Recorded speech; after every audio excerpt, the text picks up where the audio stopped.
Following a year of sweeping change in the Middle East, I wanted to find out where Saudi Arabia fits in this historic Arab Spring. Mention Saudi and the word women comes to mind.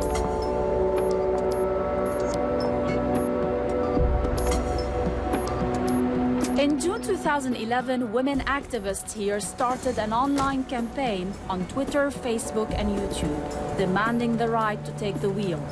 A unique challenge to the only society in the world that bans women from driving.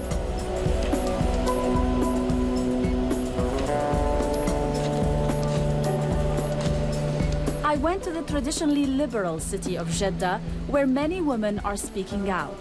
After being in Riyadh, Jeddah did feel different. It is said that women here have more freedom. But are women free in Saudi? Not exactly. Freedom is relative here.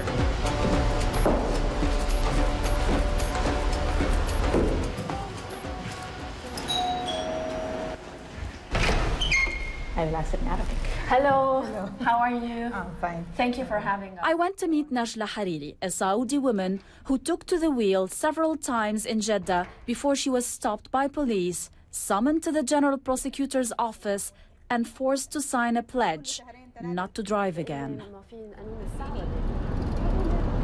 والأسف الأكبر اللي أنا يمكن زعلني أكثر من إني أنا وقعت التعهد إنه استدعي ولي أمري اللي أنا رافضة يكون ولي أمري، اللي أنا امرأة في 47 من عمري، صعب يكون عندي ولي أمر، أنا لازم يكون ولية أمر نفسي. واستدعي هو كمان اللي هو زوجي عشان يوقع تعهد بمسؤوليته عني إني ما عاد أقول مرة ثانية.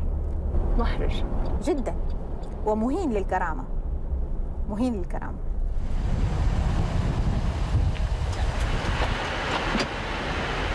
So, beyond driving for a Saudi woman to travel, start a business, or even work, she needs approval from a male guardian, usually her father, husband, or even son. القيادة هذا جزء بسيط من مجموعة أجزاء، مجموعة أنظمة، مجموعة قوانين بتظلم المرأة عندنا. في كثير أصوات دحين في المجتمع بنطالب بالأنظمة اللي هي تعزز مكانة المرأة، ترجع لها الحقوق اللي هي أعطاها اللي هي الإسلام. ما احنا طالبين أكثر من اللي أعطانا هو الإسلام.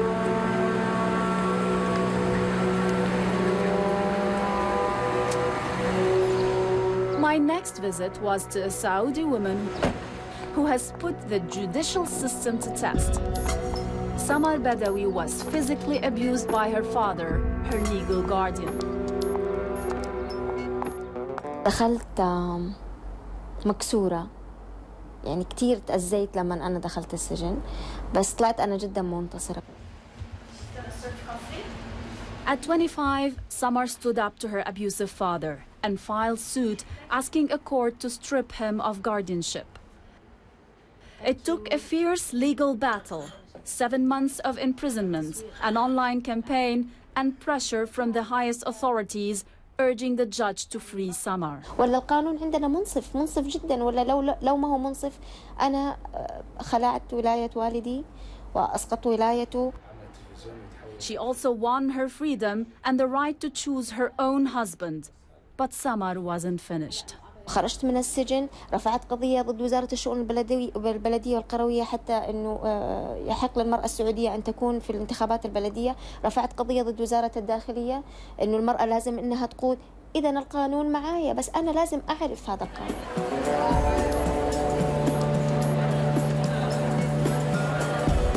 Even in relatively liberal Jeddah, it struck me that the sweeping majority here seems socially conservative. Many veil by choice, consider driving a trivial issue, and believe men should be their guardians.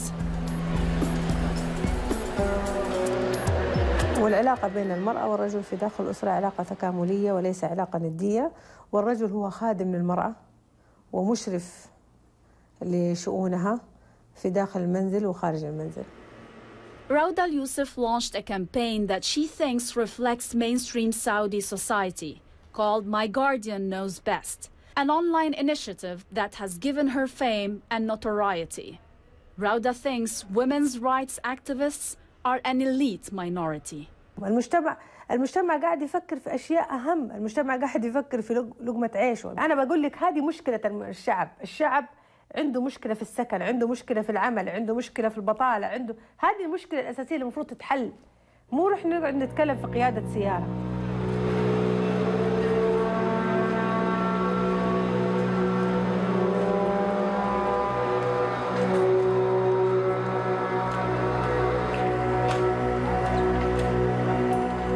This past year has witnessed an unprecedented social dialogue between ultra-religious conservatives and liberal intellectuals, unleashing fierce debates about topics that were until recently taboo.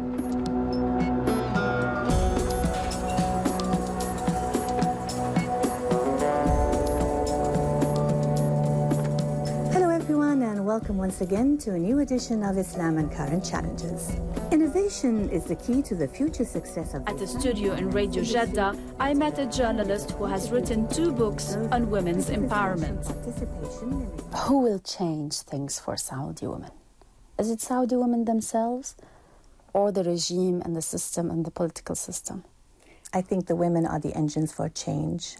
The demands will come from the women and the youth, because they are the ones that have been discriminated against for a very long time. The rigid interpretation of Islamic rulings that were imposed on the whole nation cannot continue anymore.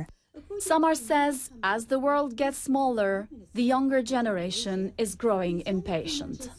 Now we have faith that change will happen, change is inevitable, but we have a problem of many people are still very resistant to change. And as long as these people are not fully convinced or are not prepared for that change to happen, there will be a delay. We have hope in the younger generation. A younger generation still learning to spread its wings.